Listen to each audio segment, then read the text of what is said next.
everyone has the thing has the triggers. Yeah. And it had become very obvious that my own trigger is not good food. Yeah, I get you. And once I just have good food, the whole world can be burning. I'm But gonna you're just good. be, man, this is delicious. And I felt like, this sounds like a yab, but he's right. Yeah. He's absolutely right. Because there's been times when maybe they said either they were late or they were not just doing a good job. I get you. And I was definitely getting antsy and everything. Yeah. And they just came. It's, I remember. I had pretty recently. Yeah. I had a call time for the afternoon. And I got to the location, but they were still somewhere else. I get you. And I'm like, why didn't you just call me that you had not gotten here yet? Yeah. No, I'm just in the car. And like, okay, they'll get me someone to get me inside. And I was there. I didn't shoot till like 10 p.m. I was livid. The PM came with a platter. Like it was juice, drinks, fruits, chicken, rice. It was a spread. I hear you. And for whatever reason, I don't understand how. Food. I was not even a little bit food upset was the about it. I did shoot till like 11, 12. You were good. And I'd be like, oh, yes, I'm ready to shoot now. Let's do it. Let's do this. And I'm like, oh, wow, so I'm that cheap.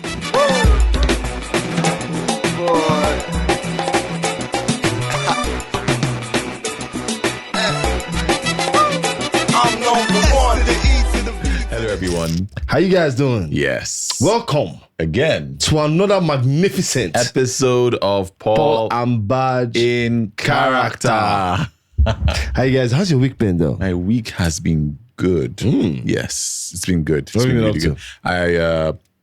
I binge watched a show called Killing It, starring Oh. Craig Robertson. I really liked it. I watched no. season 1 and season I've been 2. having problems starting new stuff. Seriously? Yeah. Why The do you think newest that is? thing I can say I started, but that one, I think everyone started it because of what it was. A Night of the Seven Kingdoms. Oh, okay. That's the newest thing, at least for as long as I can remember, that I've started. I get you. I just keep rewatching stuff. Yeah, I haven't gotten around to that yet. It's amazing. Hopefully before the end of this year, Absolutely. I will. Oh, jeez. I I kind think of know I'm going to give it a rewatch. Okay. Which is the same problem I just was complaining about now. But it's Okay. it's so amazing. Okay. And I think I've told you before about the concept of how maybe if a show has a kid in it, and there's this other, if it's not a father and son relationship, a mentor and mentee kind of relationship between like an adult and a child, that I've noticed most shows have those kind of things. It kind of hooks you. Yeah. And it's compelling. Yeah. And that's pretty much what the entire show is built on. Yeah. I think I this hear you. child actor there, oh my It's phenomenal. God, he's Yeah. he's so pure, which is, I think it's easier for kids to be pure when they're acting because it's raw, real emotion, but it's just so nice. That's He's cool. a brilliant That's cool. actor. But other than that, why have you been struggling starting new stuff? And by new stuff, I mean new TV shows or films. I think it's fear. Is it films and TV shows? Films and TV shows. Seriously? I think it's fear. Fear of what? I think when you're watching a show or a film you've already seen, you already know that it's a film that you like or a show that you like, and you know you're going to have a good time. Yeah. So there's that assurance of the next 1 hour, 2 hours, couple of hours. It's not going to be a waste of your love time. it. Yeah. But once it's a new show, that's fear of wasting time watching something that you might not like. Maybe that's it. Or sometimes it's a feeling thing, maybe because of where you are life-wise. Yeah. You need something, maybe it's reassurance or you feel insecure in your life, so you want to watch something that you feel secure watching. I hear you. I don't know. Honestly, I can't explain it. I'll give But, you a yeah. list of things to watch, but check out Jay Kelly. It's not a waste of You time. told me about that, actually. Check Yeah. out Deep Cover. Deep Cover. It's not a waste of time. Okay. Check out The Runaway. The Runaway. Runaway. Yeah, The Runaway. It's a mini-series, 6-episode mini-series. It's not a waste of time. Killing It. Like you just Is said. not Killing It. Killed it. It is not a waste of time. So just check those ones out first that and was tell me what you genius. think. Yeah. There's a part there's an episode in Killing. You know when something is so good, it's just effortless. You're watching, you're loving what you. I love LA. That's something I saw really recently. Not a waste of time. Just good, easy on the eye television and effortless storytelling. Yeah. Now that you're talking about effortless storytelling. Yes. Wait, first. Yes. Oh, I was digressing. Yeah. We didn't tell you what we're talking about today. Yes. What are we talking about today, Baaj? We are talking about something that I'm not 100% sure applies to this side of the world. Okay. What's that? But I want to run it by you, and then maybe you say if it applies or not. Okay. can the audience trust creators again after a cancel culture incident? Okay, but the title of what we're talking about today is can the audience trust creators again? And I mean, I want to spread it across many other things, because we've started doing this thing where as long as we are promoting something, we are allowed to lie as much as we can. But that's just not. I do it too. It's not just about film. That's what I'm saying. I do it too. Almost every advertisement for any product. I think that's where you're looking at it from. That it's advertising. Yeah. We're not supposed to say the truth. We're supposed to sell it. I think you should say the truth, but in which galaxy? I mean, if which dimension? If the toothpaste doesn't do what they say it's supposed to do, then as long as it is toothpaste, then all bets are off. As long as they're not selling you poison, then it's just toothpaste, Abi. Yes, I'm going to tell you it's the best toothpaste in the world, and you can wash your teeth and make it. That's pretty much what we've been doing. So the question now is, when the audience find out that this particular person or this particular group of people, then they like gun. Can they actually forgive, and would they have that ability to, like, that dignity back, like moving forward, would their word actually mean something, or to get to a point where to the audience, or it will get to a point where, is that not what you said about the last film and the last film, and we saw those last two films and they were crap. Oh, they weren't, and they were not as good as you said it was. Your expectation. Yes, I get you. Well, you are so nice. Yes. Well, the truth is this: it'll be hard for me to generalize or tell you I know what every single individual on this planet is thinking, or what the average Nigerian audience member might be. Assuming. But everyone wants to get a value for their money. And value for their time. So if they feel they cannot trust a particular filmmaker or actor, then it stands to reason that getting their trust back would require a lot of effort on the part of the actor or the filmmaker or the show creator. Because the truth is, these days, people have options. A lot of people all over the world across the board have a lot of options. There's so much I can do with my time. Gone are the days where I could sit at home, and if I'm not watching NTA or LTE, then I have nothing else to do. These days, I don't have to watch television to have a good time, to watch content. I could be on TikTok, I could be on Instagram, I could be just doom scrolling. I could be doom scrolling, I could be joy scrolling, I could choose. There's no joy scrolling. I could choose to go online and read a book, even, or play a video game, an interactive video game with people. So the competition is in other parts of the world. Yes. So the competition for eyeballs has never been stiffer, which I think has been detrimental to the arts. In what sense? Because if my motivation is to keep your eye on what I'm showing you, will I really focus on art, or will I just focus on the boxes that I need to take to make sure you're still watching? Because those are two different things, especially when it comes to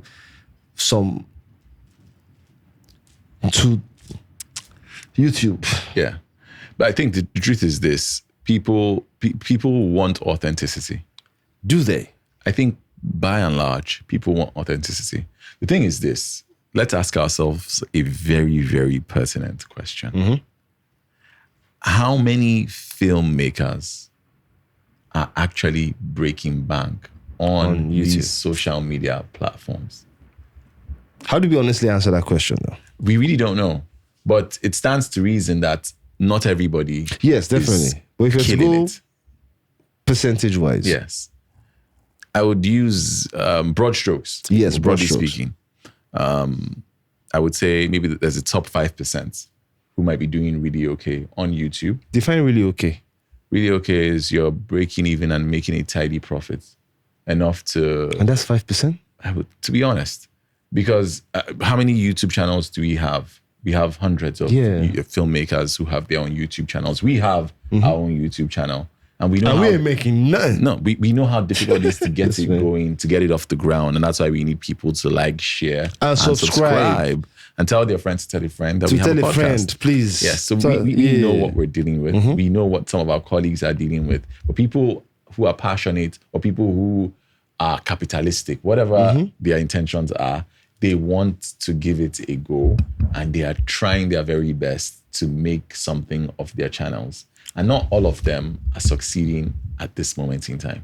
Okay. So if you have several filmmakers who are formulaic in nature, and when you say formulaic, are you like, touching on the copy nature of the Nigerian filmmaker? Yes. Maybe not the copy nature. It's the copy nature, but it's legit. That's legit the term for it. People copy everywhere in the world. You know, our own is rather much. I know. I know. Our own is legit. That is working. So everybody, that's what we're doing now. Yes. Everybody, even people that don't want to do it, will be advised to go there. Yes. Till they've sucked that idea dry. Yeah. And then someone else comes up with another idea. Like, okay, so if I don't, you're going over there. Yeah. But the thing is this, that there is something called diminishing returns. Yeah, that's usually when it's happening. And I think it's already happening, actually. Yes, it happens. I've been seeing a lot of comments criticizing us for very specific things. Everything is the same. Everything is in the same house. Yeah. Is that you guys are using the same houses. Yeah, the same actors. You guys are using the same actors. You people are telling the same stories. Same stories, same genre. Yeah, the story worlds all feel like flat. It's not even like a cinematic universe. It's like copy and paste ish. Yes. Yeah, I've seen lots of those kind of things. Yes, because people value their time. At the end of the day, fool me once, shame on you. Fool me twice, shame on me. So I think the average audience member in Nigeria and probably West Africa, they can only take a fair amount of mediocrity. That's what I was about to ask you. How long do you think we have before the audience can't forgive us anymore? Which is pretty much kind of what our episode is about. How much time do you still think the audience would allow us continue like this and still hold that faith in us that we are going to keep, we're going to do something great? Because I'm seeing quite a number of, like, I guess you get to the comments of when they are, you did great, the movie is great, we had a good time, you all that. But also see that other flip of very specific complaints, which I can't actually even say they are wrong, because we see it too. I get you. I think I saw it on, which I didn't even agree. That was one of those that it was on Bolaji's page. What are you talking about? Yeah. One of the audience members was criticizing her for always making just romantic, sensual films. And even when I saw it, the first time I saw, like, the film I have with her that is on her page is about loss, about two couples who lose their child and what they had to go through. Yeah, so like that's not even true. Mistaken. It was mistaken. Yeah. But I understood why he would say that. You know what I mean? Like, even though I don't agree with this particular comment, I do understand where your mind is at. And to an extent, I also do agree with where your mind is at. This was just the wrong approach or the wrong person to direct that message to. Yeah. So I'm now wondering how long before it gets to a point where, like, if you guys are not going to finally start doing different things, maybe we won't just take you guys that seriously anymore. I think, I don't know that we will ever necessarily get there. But you just said there are a lot of competition for eyes now. Yes. We could lose them. Yes. Now, the thing is this. Individual filmmakers and corporations can lose patronage, but something must always fill the void. Things would always rise up to take that space. So if for some reason people lose faith in the current crop of filmmakers or some members of it's going to be the whole industry. Other filmmakers will rise up and probably provide an alternative narrative or alternative narratives, and people will go, oh, this is fresh, this is original, and everyone will start looking in that direction, or most people will start looking in that direction. Can I pick your brain or something? Yes. So there's this game we played a long time ago. I don't think we've played it again. Okay. It was the pitch game. Yes. I want to add some, I want to bring it home. Or not bring it home, but just bring it to what we're talking about now.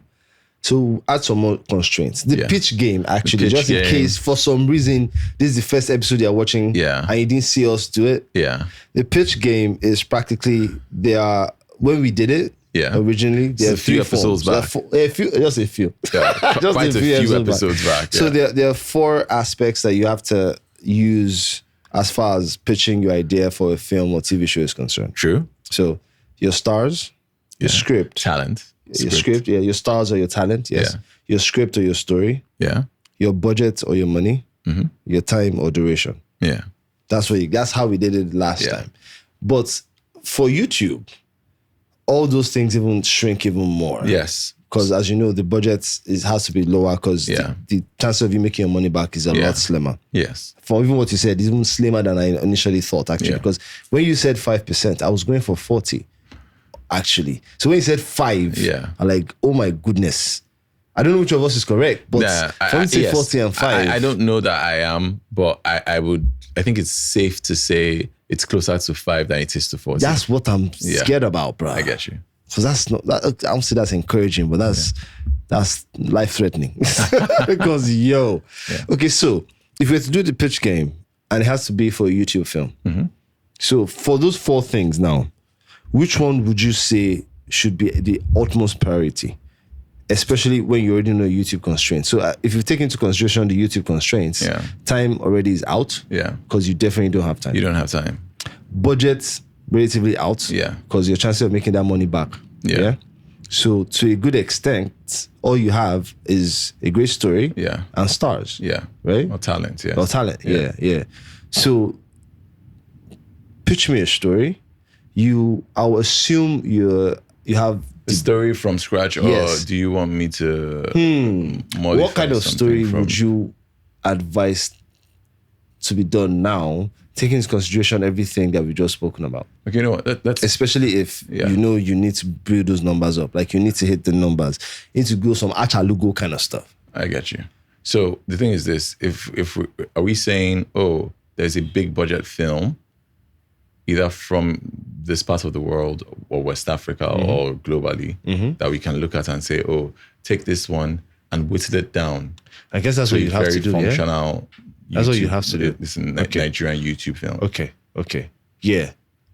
I guess that's what you have to do, isn't it? I'm guessing that's what people do. What people do most of the time. Yeah. But when you're reducing the locations, reducing the cars, you're just trying to wiggle it down to at least a budget that you can cover. Yes. Yeah. Okay. Yeah, that sounds good. So which film? Do you want to do a Nollywood or Hollywood film? Anyone? Yeah. Let's see.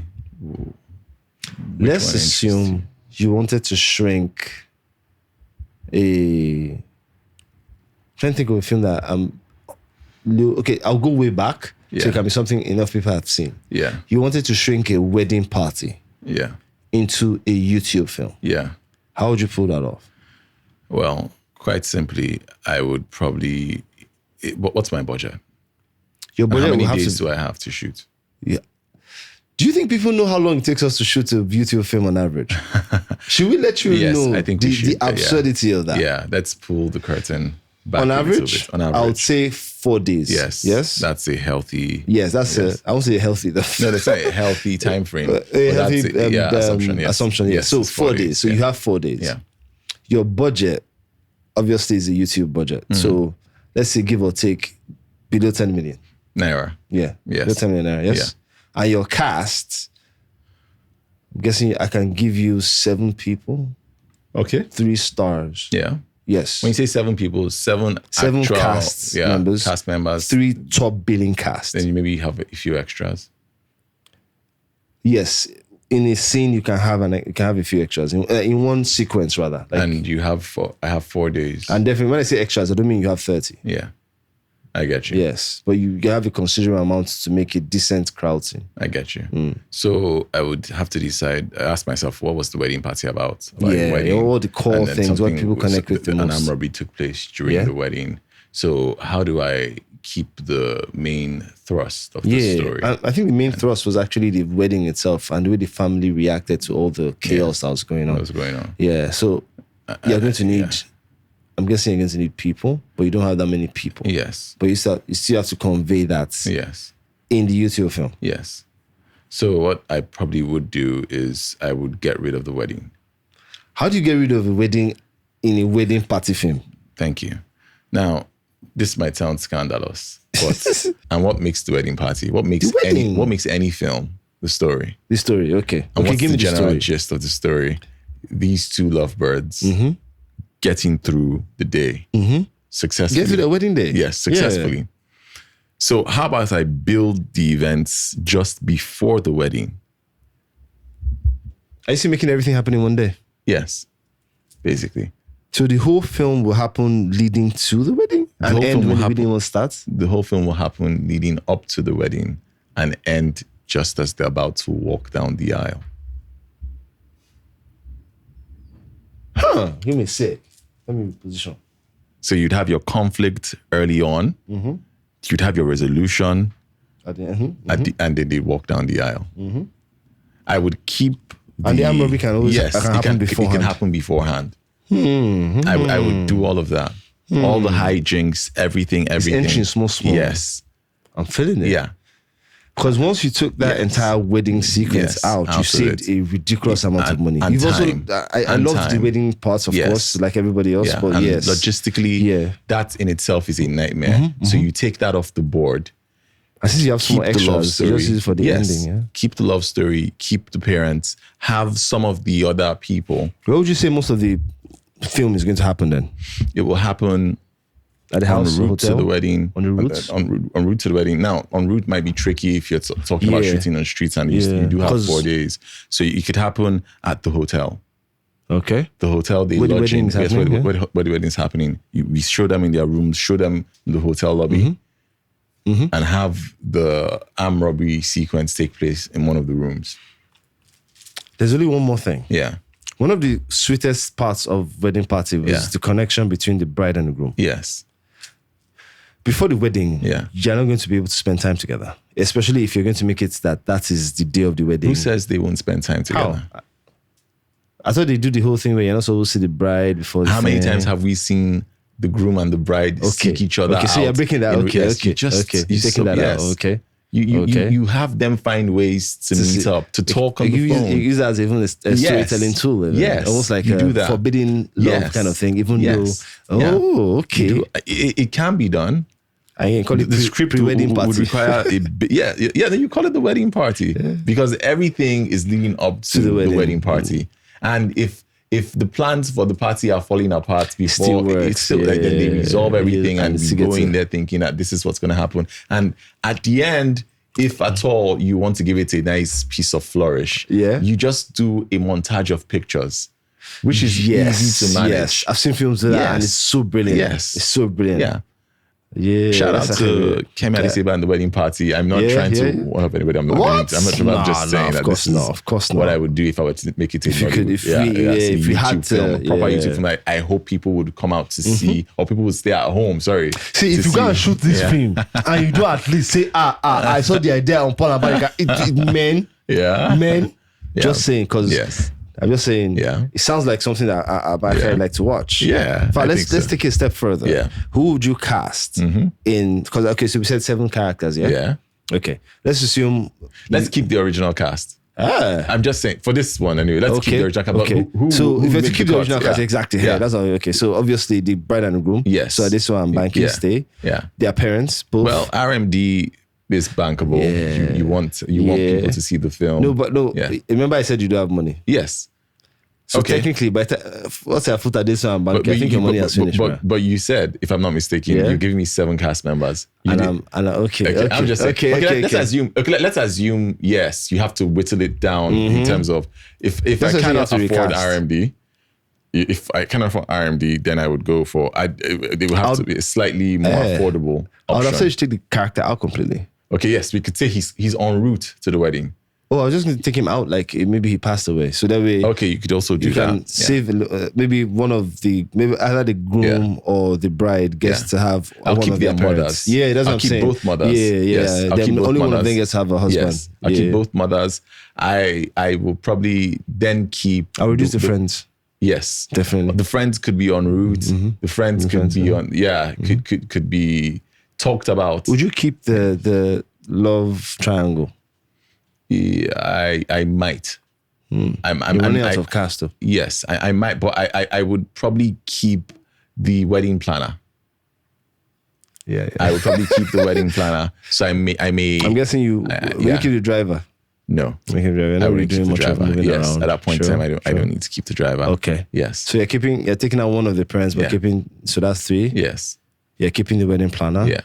Are you keeping both friends for the bride and the groom? Only the bride. Only the groom. How many people am I at this point in time? At this point, I think you've already crossed the 7-man mark. We have the couple. We have their mothers. That's 5. We have the wedding planner. 6. I remember you still want to keep the robbery. You said you wanted to keep the robbery scene. I can keep the robbery scene. So let's say one of the robbers is obviously going to be a major character. So that's 7. Okay. And we don't have any friends. Then we're good.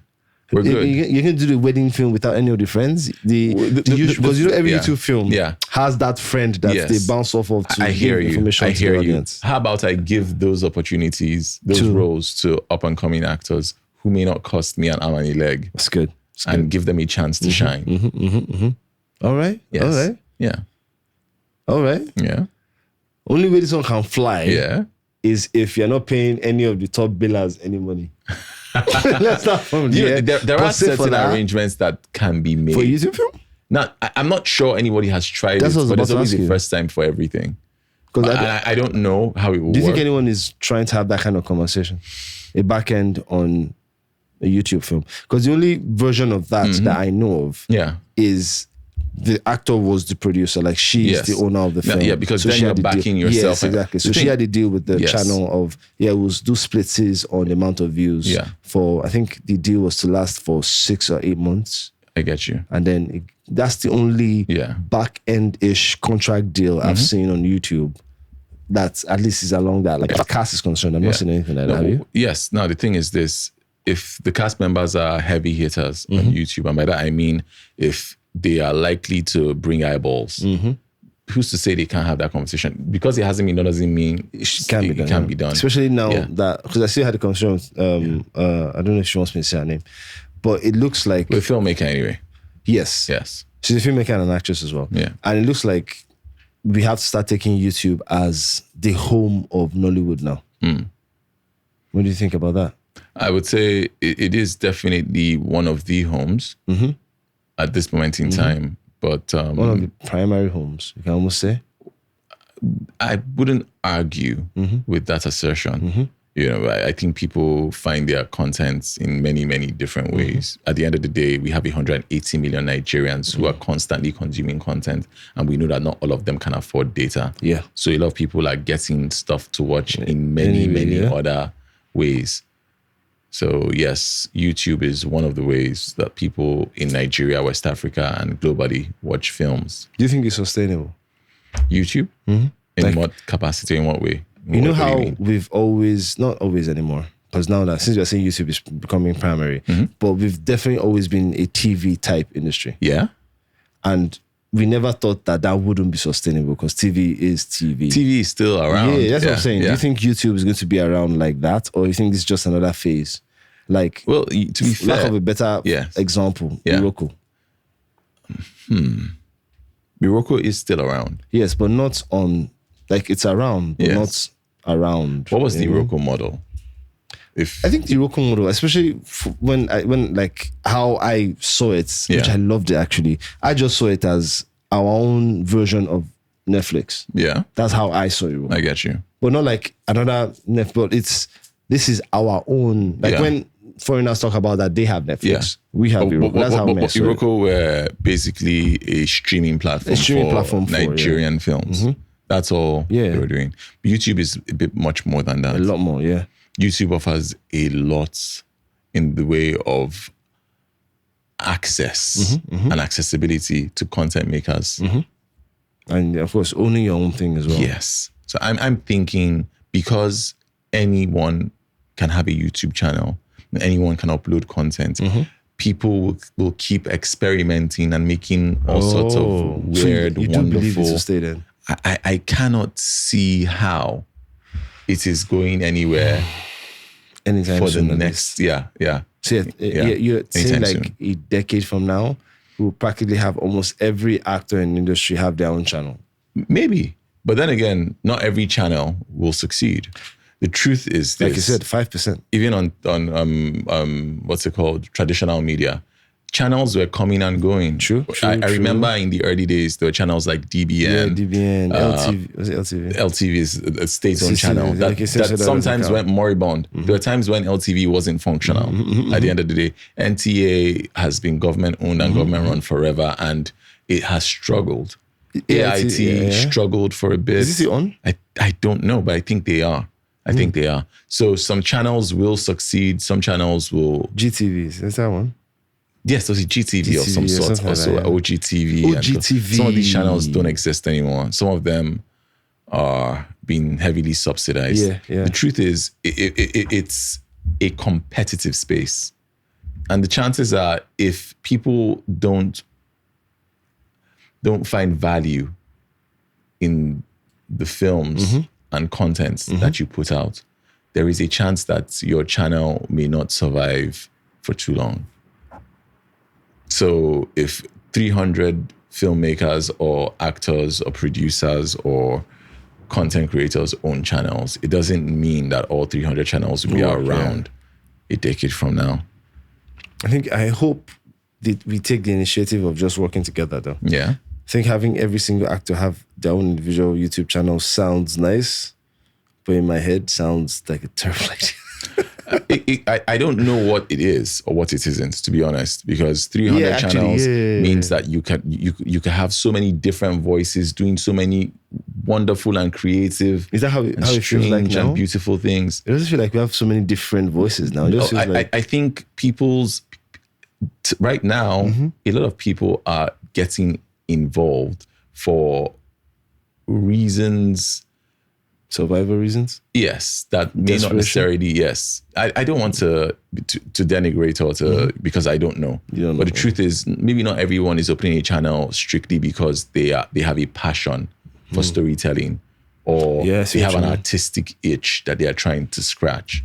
It's a business move. Yes. So some people are doing this because they think it might lead to paying rent, at least. Yes, and maybe I will be paying my rent or put some money in my pocket. And if that is the only reason, it's fine. It's not a bad reason. But if that is the only reason you're doing that, there's a chance that you might succumb to the pressures of doing just about anything to try and get your channel going. And that may not necessarily be a recipe for good fortune or for people to take you seriously. So yeah. But how about you? What do you think? Do you think that anyone or any channel or any producer can come back when they lose the trust? Honestly, I don't think you can lose the trust of the audience that way because, well, in my opinion, their memory is very short. By the next day, they've moved on. Or by the next week, it's not that they've forgiven you. Yeah. It's that they were never really angry in the first place. That's how I see it. So what were they? They were looking to be entertained by what they were feeling at that time. It wasn't a real genuine frustration. Grind. The grind wasn't as strong as it's looking. It's just at this moment, I want to feel this kind of way. I want these feelings to be valid. I want it to be validated. I want people to hear me. Yeah. And now that I've gotten that feeling, like I've said my piece, I've seen the effect. People have said, like, people have come with me. I'm like, yes, what I said is valid. That's all I really want. That's I'm actually fine. It's not really about what it is that, oh yes, I really have this guy with this particular filmmaker, this actor, and I'm going to. No, I don't think it's that. I think it's just this. In that moment, you want to feel the particular kind of way. Yeah. And once you've gotten that feeling, it's pretty much restart. Just refresh. So till next time. So you honestly think that if certain members of the audience watch a channel, it may be any channel, and they don't like the content this week, and they don't like the content next week, and they don't like the content the week after that, okay. I see what you mean. They will keep coming back to that channel. I don't think they would. Yeah, I think that part where you talked about, at least for a while, they might decide to give that channel. Yeah, of course there'll be a grace period, obviously. Anywho, what I was talking about that last part is, yes, obviously, because I know Nigerians that once they love your channel, they love your channel. Yeah. And they'll stay with you through thick and thin. But sooner or later, they're like, I might as well watch this other person's thing. And just that small deviation, they'll probably not come back. I get you. Until maybe you happen to come up with a film that just breaks the stratosphere. Like, this guy, they're back again. That's it. Yeah. That's the only way you get them back. So yes, it is not a case of they'll never come back. Yeah. But to get them back, you'd have to hit mad numbers. I get you. Because Nigerians are very much into, I like to be in the know. Yeah. Like, I don't like being left out. So if this film was in vogue and everybody's watching it, and I want to watch it too. Watch it. I hear you. I hear you. Yeah. Achalugo was one of the best examples of that. When you say Achalugo, are you referring to... love in every word. Part one, right? Part one, yeah. Yes. It was. I still remember when the film first came out. Yeah.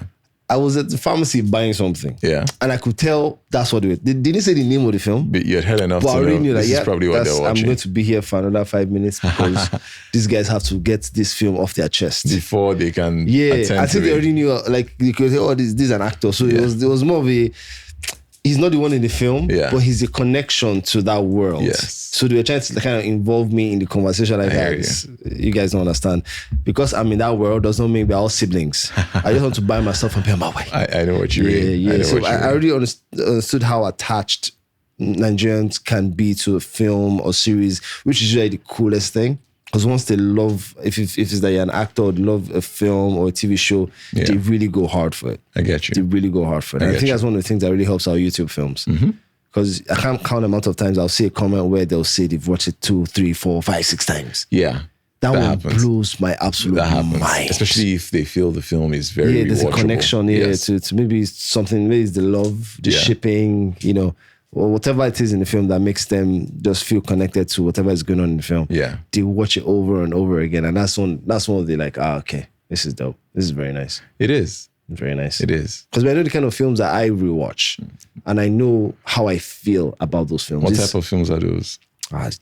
Any genre, man. Because I know, for example, I've watched Pulp Fiction so many times, but I know there's a feeling there's a feeling it gives me. Even when I've not seen it for a long time, you just wake up one day like, it's time to get my Pulp Fiction fix. So when I see audience members saying stuff like that, I kind of copy that feeling of how I feel about that. Do you feel that way about any Nigerian title or film? Yeah, okay. Definitely. Just to get a hold of it's been a problem. Which one is that? I still want to watch Oju Kokoro again. Oju Kokoro. Yeah, I feel like there's some elements in there that needs a bunch of rewatching. I get you. To fully grasp. Yeah. But it's not YouTube.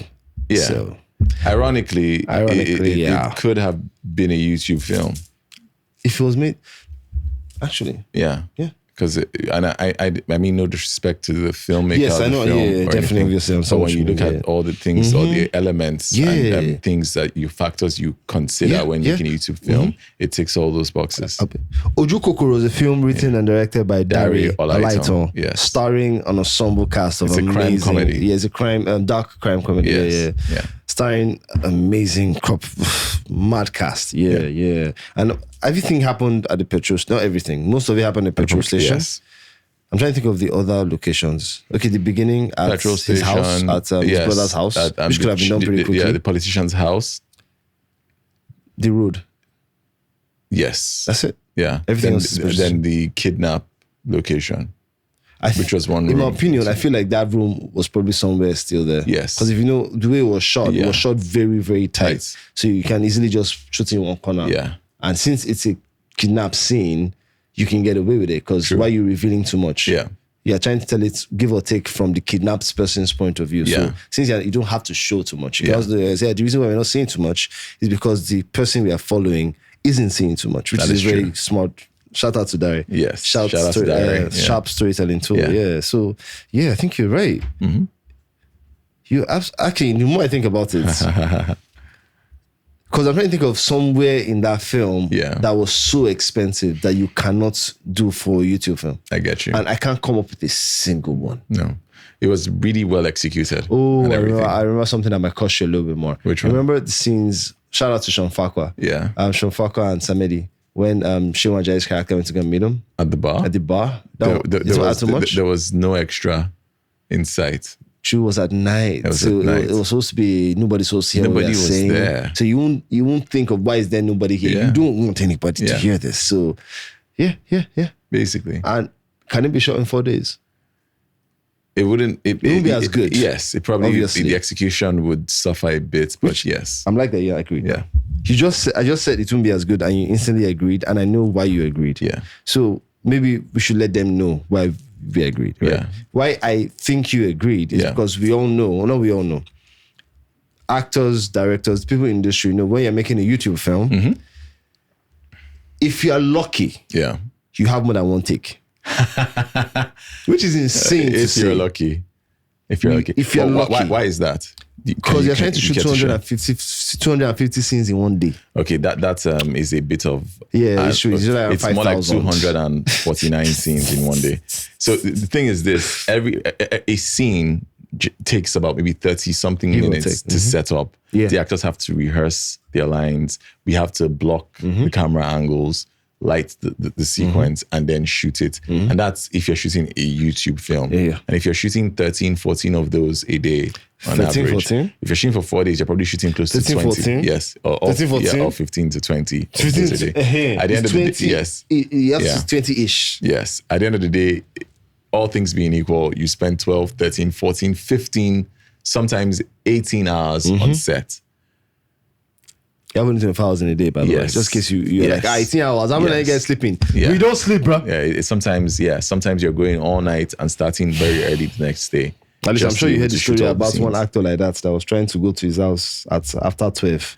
I don't know if... Maybe one day you tell us that story. Maybe one day he will tell us that story. Maybe one day he will. We'll bring him here. True. And if he wants to share with us, he won't. Yes. But if he doesn't want to share, I'm sure there are many other cool things he can share, but I hope he shares that one. There are many other cool things he can share, but hopefully he'll share what really went down. Okay, so yes. So now that you understand the context of why it won't be as good, how far can we continue going with that kind of model though? Because I don't think there's anyone you can, even because there are a lot of actors we call one-take actors. Yeah. They always get their lines, they're fantastic, blah, blah, blah. I'm still very convinced that every time, which is most times, I've been put in a situation where I can only do one take. I've never been 100% convinced that that film got my best. In fact, I can almost say I've never been convinced that any film that I've done that was shot like that ever got my best. I hear you. It can be very difficult. And sometimes you cannot tell which take. Yeah, true. But I still like to at least give the filmmaker a choice. Yes, that would be nice. Yeah. But unfortunately, but now you have only one choice. Fair. Yeah. That one take. Yes, that one take or two if you're lucky. Or two, if that even ever happens. They usually say, pick it up in your close-up. Yeah. And I don't know if something that happens to you, and I don't know if something we've spoken about before. You're working with this actor relatively for the first time. Yeah. And you don't really know the person well enough. So you don't know their methods, you don't know their approach, you just don't know how they move in short. So you're doing it you're trying to find that out in real time while you're still trying to do your thing and knowing you have only one take to do this. I get you. So at the end of the day, we do it wide together. Yeah. That's your first time you're really going to understand how that person is going to approach the role that they're playing. Yeah. Right.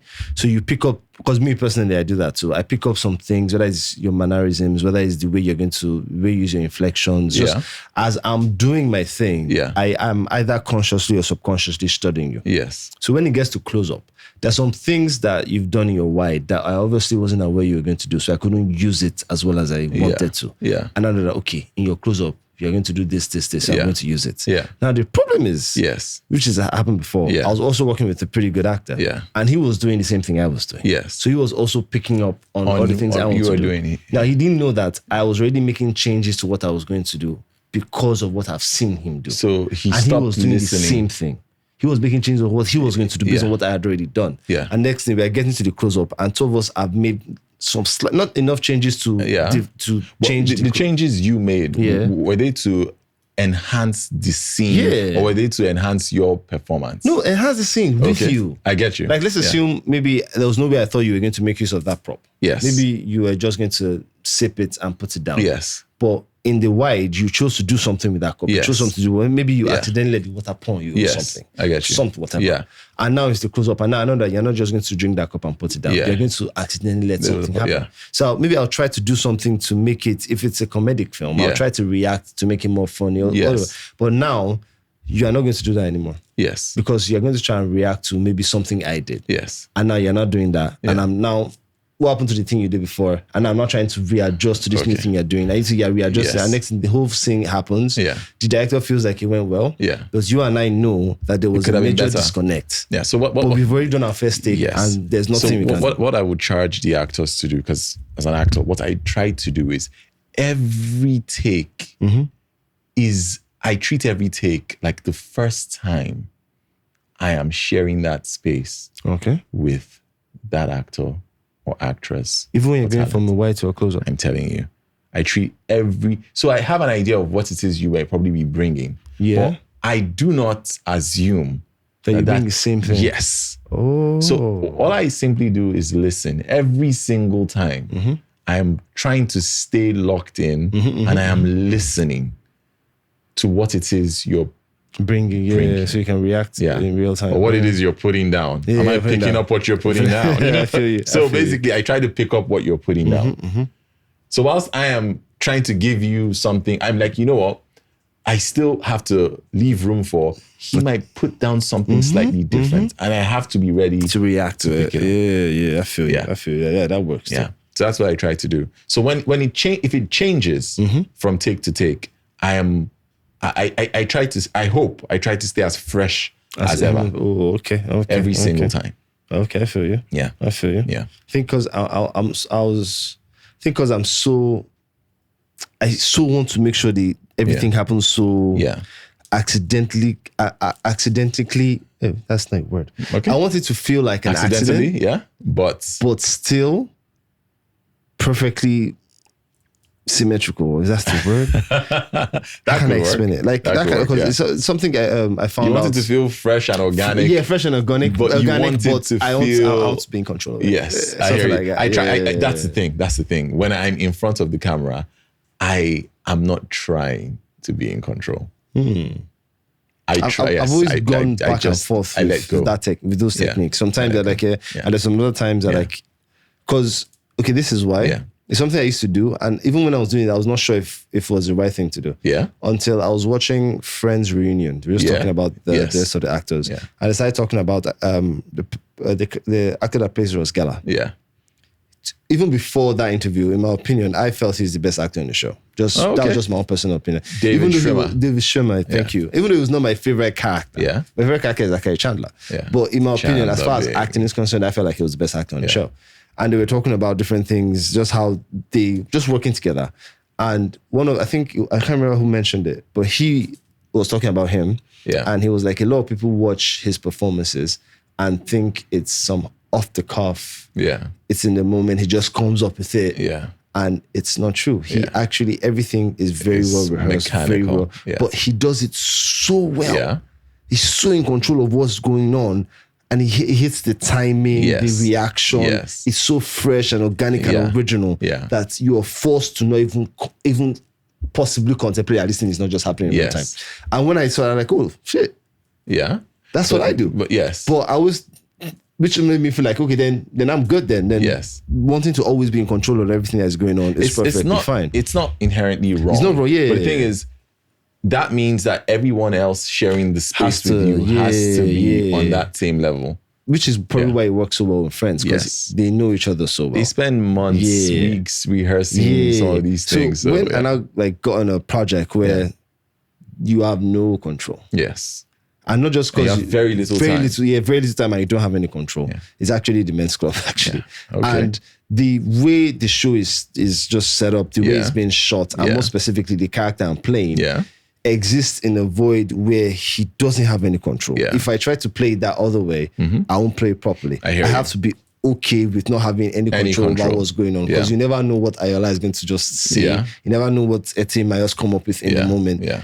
And I had to now start restructuring, and I wasn't really sure if it was a good idea till the show came out and I saw the reactions. They're like, "Oh, people like this. That style works as well." Yeah, so it's just constantly trying to know what works in real time. Yeah, I'm not saying this applies to the men's club, but sometimes people who improvise do so because they are not comfortable or familiar with the material, with the actual material. So they're trying to make people out by the cracks. So that happens sometimes. I've seen that. Happens sometimes. I like to play a game. Okay. You know? It's called Would You Rather. Would I rather? Now, as you know, because we have said it 1,000,001 times, when you're shooting in Nollywood, whatever can possibly go wrong will go wrong. Most likely, absolutely, definitely go wrong. And it will do so in a spectacular fashion. So, I'm wondering if I were to present you with a couple of dicey scenarios. I want to know, because as I'm presenting, I'll also be thinking of how I'll handle it. But I want to know how you would handle it and which route you take. Okay. Yeah. So it's a would you rather? Would I rather? Yes. Yeah, sleep Would right you- now. Yes. But yeah. Okay. Would you rather shoot till late, even if your cast have been shooting all day and are tired? Okay. Or would you just call it a day and face the EP because that's your last day of shoot? So context is very important here. Would I rather shoot till late? Your cast have been shooting, they're all day. exhausted, Yes. they are done. Yes. Your crew is They're done. done. So you know, Yeah. almost for a fact, that if Yeah. you continue shooting from now, first and foremost, you're going to be working with disgruntled employees. Yeah. Cast are not going to be happy with what they're doing. Yeah. And they're probably most likely not going to give you their best. Yes. Or you call it today, start afresh another day and do the best work you can possibly do. Now, because if we're talking about a YouTube film, Yes. so Yes, we have everything 4 is under days, the and YouTube, this is the Last day of 4th shoot, day. yeah. The thing is this: it depends on what scenes we have left to film. They are pivotal scenes. If they're pivotal film scenes, or these scenes You've are the taken out scenes that tie the happens. entire story together, and I do not know. The thing is, as I wouldn't make the decision in a vacuum. Okay. You I won't would, talk to them. I'll be talking to my AD and I'll be talking to my PM and probably the EP. Oh, okay. So I would know, these The actors. the EP's point of view is set. He needs you to finish that Needs film. to finish the film. So with the AD and the PM, I would be asking, are these actors willing? They're not willing. They're not willing. They want to go home. They want to go home. Are they willing to come back another day? Is it even Not for free. financially possible for us to pull that off? If it is not financially possible, I would look at the scenes I have left. How pivotal are they? Can I rework them so that I can shoot them in a much more efficient and timely fashion? Oh. I've If seen I that can, I might go, okay, let's take this out. Let's move this here. Let's do this. Let's merge these 2 scenes. And then I will bring that to the actors and tell them, hey, look at what's happening. We have to do this. If we don't do this, this film may never see the light of day. And the one thing I know that most decent individuals want, or actors want, is for their film to be, to be seen by people. Good or bad, at the end of the day, on some level, they want the film to be seen. Okay. So if I tell them, look at it, we're between a rock and a hard place. But I promise you, instead of it taking 10 hours, I will try and keep it to the barest minimum. You struck a chord there, though, because you also touched on something that we complain about in our industry. Yeah. When you want to do exactly what you just said you have to do, you are definitely going to cut out some lines, take out some pages. Yes. And you cannot ignore the fact that will have an effect on the story and the overall film. Thank you for saying that. So now you are going to shoot with casts that are tired, with a depleted script. Yeah. And like you said, you're going to now join scenes together. Yeah. And shoot it even on a shorter break. Not all the scenes. I would see what and what could work. Yeah. But you are now forced to make very significant changes to the film you're making, which would definitely end up you making a less than good film. You said something. You said definitely. You don't know that. Sometimes you don't know. Sometimes you end up, those changes might end up making it even better. How often does that happen? It happens even in Hollywood. Yeah, I know, but on a percentage level, how often does that happen? I cannot tell you what we do know about in Hollywood are the happy accidents all over the world. And I mean, even in sets that you've been on. Yes. Because I've seen that happen. I have seen that happen. More often, it depletes the story. Yes. In the moment, I won't lie. So I won't lie. I'm happy that I get to go home early. They'll finish on time. But afterwards, I like. Yeah, I cannot in good conscience say that every time you do stuff like that, it will turn out great. Yeah. But there is a chance, or the chance is, look, if we are pushed to the wall and we have to do stuff like that, it might not be the worst thing, because you either finish the film and have stuff to work with in edit. Oh, yeah. Or you don't finish at all and the film never sees the light of day. Yeah. And done is better than perfect. Yes. That's okay. Would you rather have a cast come late or leave early? I'm sure you've been on a set, which, audience member, you don't used to know. But when we talk about some of our people being divas, being a little difficult, one of the ways we tend to do that is we are either pretty late to come to set, or we've been double booked. I don't say them Double or they. booked. By that, you mean that you're on it's two not that sets. I've done, yeah. You're supposed to be on two different sets at the same time. So now you are rushing the present set to get to the finish second or set. whatever, because at maybe 2 you have to leave. Yeah. Even though you know that was not the agreement beforehand. Yes. It's a new development that you're putting them under, and they have to adhere to it because you are a superstar. Yeah. So that's the context. Yeah. Yes. So now, would you rather have a cast member that comes in late or pushes to leave early? I would rather have neither. Of course not. Now, the thing is this. Before agreeing, you would hope that that doesn't happen. The producer and everybody has spoken to the actors. I've seen it and the happen actors so many times. are 100% available for those 4 days, because 4 days aren't really 4 days. Yeah. You don't necessarily have 24 hours in a day, if you know what I mean. Yeah. You have at best 18 hours before people start to fall asleep on you. Even 18. If at that. So I would like them to be present for as much of that time frame as possible. If they're going to be coming late, chances are we don't get to shoot some things early. Ergo, slashing scenes, cutting down on this, doing that, watering down the overall essence of the story. Yeah. You don't want that. So I want you to come early. If you come early, we will try and be as efficient as possible and hopefully get you to bed on time. Early, it's not going to be early. Like, you're not even going to see nighttime with this actor. That's what I mean by early. So the actor will leave before we're done? Yeah, before nighttime. Because he has to go on, he or she has to go to another set. Let's look for another actor and hope for the best. This son has already been shooting with you. Yes. You can't recast now. Well, yes. Unless you're going to bust their tire. No, so it depends. At this point in time, if the actor has already begged for permission from the EP and the EP for some reason has acquiesced, then I would. So you go for? It depends on what scenes we're shooting and when the scenes take place during the story. If they're day scenes, then come early. If they're night scenes. On a personal level, I think it's safe if they come late. I think it's easier. Exterior day scenes, then it might be a problem. Because you have night scenes, and I think it's a little easier to make them stay if you're late. But if the entire story, or most of the story, takes place during the day and you have a lot of exterior scenes, then that's tricky. So I think it depends on the story you're telling. I think you can, which obviously it's a big constraint, but you can just start the shit light for day and still get away with it. That's if it's not exterior. If it's exterior, then you really can't do anything. You do all the exteriors when the actor is around in daytime. But if you plan to shoot the exteriors on, let's say, day 3, and the actor has begged for half the day, and most of the scenes are exterior, the actor has to come in the morning. If most of the scenes are interior, and then you can manipulate the lighting, then okay. Yes. I feel you. I feel you. I always just thought the coming late is just much better than I need to leave. Yeah. Because I've been on a project where that was actually happening. I hear you. And it was, and I was seeing the acrobatics the director was doing just to finish the scene. Yeah. He was using someone else as the over the shoulder because the actor had gone. Yeah. So now the other actor is just acting with the mannequin. I have shots. Ideally.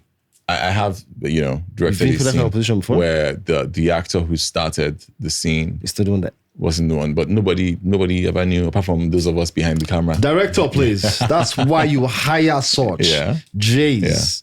Yeah. Last but not the least, would you rather have your crew shoot through breakfast and lunch and wrap early, or take breaks and finish after midnight rather? Breakfast is the meal of champions. Mm-hmm. To be honest, I don't know that starving people is the way to go. I've seen it been done though. Yeah. I don't know that starving people is the way to go. I don't think working people too late in the night it's not ideal, but if we have adequate accommodations, then they're going back home. They're going back home. Yeah. We're going for last day of shootings. Then instead that's the reason for this problem. Then how about we eat as we're working? So that would be my I'll just tell everybody. Does that apply to the cast too? Yes, because at the end of the day, I personally had problem with that. Yeah, I know. Yeah. But what you can do is just take mouthfuls when you can, cover the food. We continue. Man, you have another 10-minute break. You do what you can. Because I ulcers are a real thing, stomach upsets, people's health. It's very important. Yeah. So yeah. Okay. That's some good would rather. Would you rather? Okay. What about you for the last one? If you were the producer or the director? Yeah. Okay, personally, I just take food too seriously. I take food. There's one time when I knew that I'd almost gone industry round. Yeah. Someone was like that. As long as you just give bad food, they don't have anything to worry about. I get you. I'm like, wow, I'm that cheap. It's not that cheap or anything. It's just everyone has the thing has the triggers. Yeah. And it had become very obvious that my own trigger is not good food. Yeah, I get you. And once I just have good food, the whole world can be burning. But you're good. This is delicious. And I felt like, this sounds like a yab, but he's right. Yeah. He's absolutely right. Because there's been times when maybe the set, either they were late or they were not just doing a good job. I get you. And I was definitely getting antsy and everything. Yeah. And they just came. Yes, I remember. I had pretty recently. Yeah. I had a call time for the afternoon. And I got to the location, but they were still somewhere else. I get you. And I'm like, okay, why didn't you just call me that you had not gotten here yet? Yeah. No, I'm just in the car. And okay, they'll get me someone to get me inside. And I was there. I didn't shoot till like 10 p.m. I was livid. The PM came with a platter. Like it was juice, drinks, fruits, chicken, rice. It was a spread. I hear you. And for whatever reason, I don't understand how. Food. I was not even a little bit upset about it. I did shoot till like 11, 12. You were good. And I'd be like, you guys are ready to shoot now? Let's do it. Let's do this. I hear you. Sick. And I'm like, oh wow, so I'm that cheap. Yeah. I'm that cheap. The food didn't sound cheap, but okay. She had shawarma waiting on the side just in case I was hungry after shooting. Okay. Like, I can't be angry at you now. Like how can I be? Yeah. So that helps. Yeah. Food is important. Yeah. Food is important. So maybe you might have to take a break. Okay. Maybe. Now for the young filmmakers out there, people who are trying to make their first short film or first feature film, do you have any production advice if they're strapped for time, budget, talent? All they have is probably a pretty decent story and one they're willing to share with the world. I think going into it right from the jump, you already know you're going into it as it's a guerrilla shoot. Yeah, it probably is. To explain what a guerrilla shoot is. Now, a guerrilla shoot is pretty much a shoot that does not have most of the things that you'd have regularly had to make it a real decent shooting experience. You don't have RILA or LLA, guerrilla. That's what you're. Yes. Okay. Yeah. I always thought it was like gorilla. No. Oh, geez. Thank you. Geez. I always go like gorilla. Yeah. So that kind of show. So you don't have enough crew. You don't have enough equipment. You don't have enough time. So it's you and the people that you're working with. You're pretty much in the jungle. And you're just going to you're muscling through everything. No matter what is going on, whatever ditch you guys fall into, you pull yourselves out of it. You're muscling through. Yeah. So things like you've not eaten, you're tired. Yeah. You need a break. Yeah. You're having headache. Yeah. All these things cannot happen. If you're tired, you shoot. You're having a headache, you work. You shoot. Like there's your leg, you lose your leg, you hop with the other leg. The show must go on. The show must go on. That has to be your idea. Yeah. And everybody working with you's idea of that shoot. True. And that's really the only way you're going to get through it. Yeah. Because if you have any single person on that shoot having this idea that they're on a real set where they're expecting everything to happen the way it normally would, they're going to ruin the shoot for you.